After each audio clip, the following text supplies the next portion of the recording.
नमो नारायण, जय महाकाल, जय मां बगलामुखी। सभी मेरे दर्शकों का बहुत बहुत स्वागत है। आशा करता हूं आप सभी लोग स्वस्थ होंगे, अच्छे होंगे, आपकी आध्यात्मिक उन्नति आगे बढ़ रही होगी। और देखिए, आज का विषय है कि शक्तियां जागृत होने के मुख्य संकेत। देखिए, मुझे एक कमेंट आया था कि शक्तियां क्या होती है। ये प्रेत शक्ति है, भूत शक्ति है।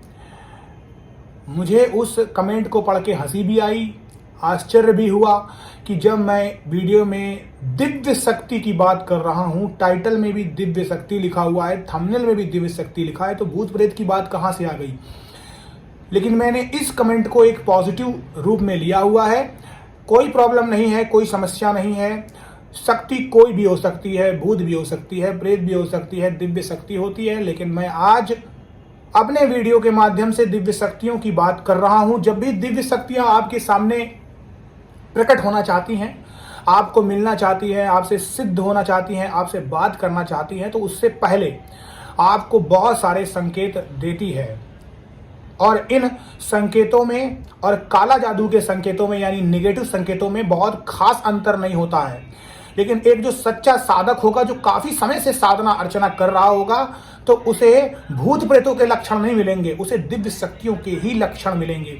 लेकिन इसके अलावा अगर आपके घर में कोई भी पूजा पाठ नहीं होती है, कभी आप पूजा पाठ के बारे में सोचे भी नहीं है, या आपके घर में कोई नहीं सोचता है, वातावरण घर में अशांत है, नेगेटिव ऊर्जा से भरा हुआ है, तब आपको 100% पॉसिबिलिटी है कि अच्छे सकारात्मक लक्षण नहीं दिखाई देंगे। ये जो भी लक्षण होंगे वो बुरे शक्तियों के होंगे।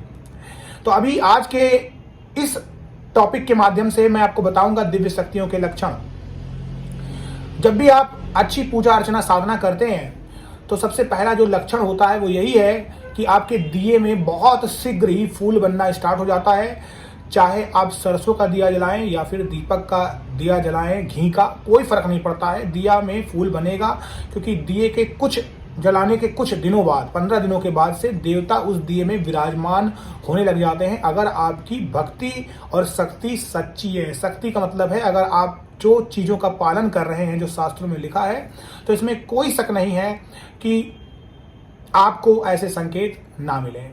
अगली बात आती है कि आपके पूजा में, यानी आपके जो भी पूजा है, जो धूप बत्ती आप जलाते हैं, अगरबत्ती का प्रयोग करते हैं। वैसे तो अगरबत्ती का प्रयोग नहीं करना चाहिए, लेकिन अगर आप करते हैं तो आपके धूप बत्ती की जो लौ है, जो उसका धुआं है, वो भगवान के चरणों की तरफ मुड़ जाता है। और कभी कभी तो ऐसा भी हो सकता है कि आप भगवान से ऐसे करके जैसे भी चाहें आप प्रार्थना कर रहे हो, हाथ फैला रहे हो, झोली फैला रहे हो, कुछ मांग रहे हो, तो पॉसिबिलिटी है कि भगवान का कोई फूल या हार आपके गोदी में, आपके चुनरी में, आपके आंचल में, आपके हाथों में किसी भी तरीके से संकेत देके गिर जाता है। दैट्स मीन भगवान का वो आशीर्वाद है। खुशी हो जाइए, खुशी मनाइए, लड्डू पेड़ा बांटिए, क्योंकि मुराद जरूर पूरी हो गई। कोई आपको वॉच कर रहा है, ये बहुत अच्छी चीज है। आपको कभी कभी पता नहीं चलता है कि कोई देख भी रहा है कि मैं बस एक फॉर्मेलिटी कर रहा हूँ। कभी कभी तो अंधविश्वास ही फैल जाता है कि भगवान है कि नहीं है, कोई सुनेगा नहीं सुनेगा। तो जाहिर सी बात है कि हमारा जो ह्यूमन नेचर है वो कई चीज़ों से भरा हुआ होता है, सकारात्मक भी नकारात्मक भी चीज़ों को सोचता है और सोचता रहता है, कुरेदता रहता है।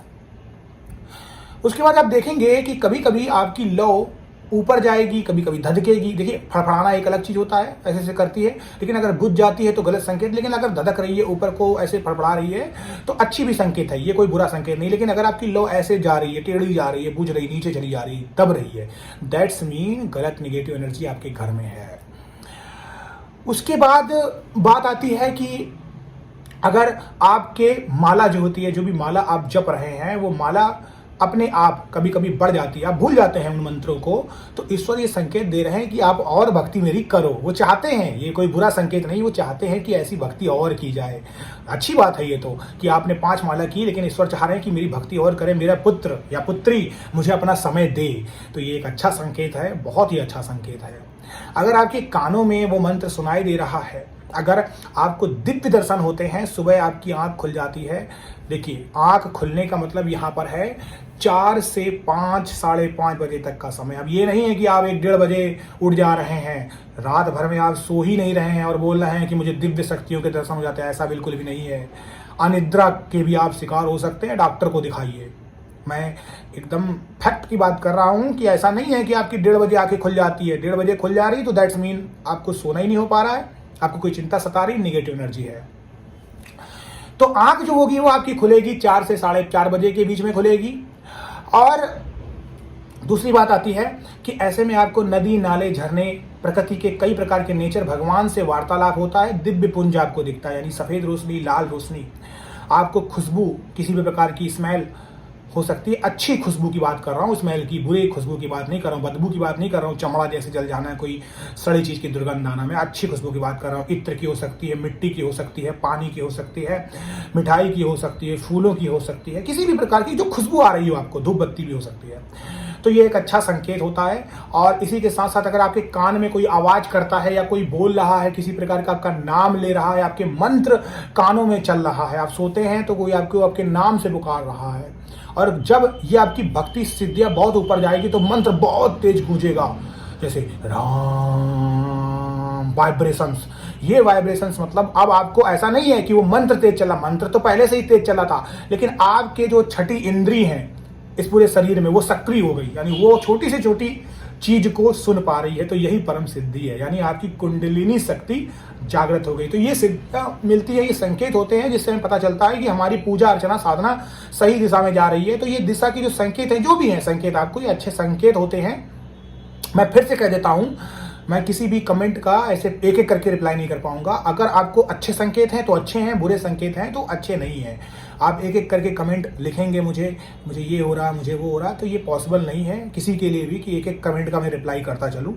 अच्छा कमेंट होगा तो मैं इस पर वीडियो जरूर बनाऊंगा। आप सब लोग खुश रहिए, स्वस्थ रहिए और आप सभी लोगों की मनोकामनाएं पूर्ण हो। जय महाकाल, जय मां बगलामुखी।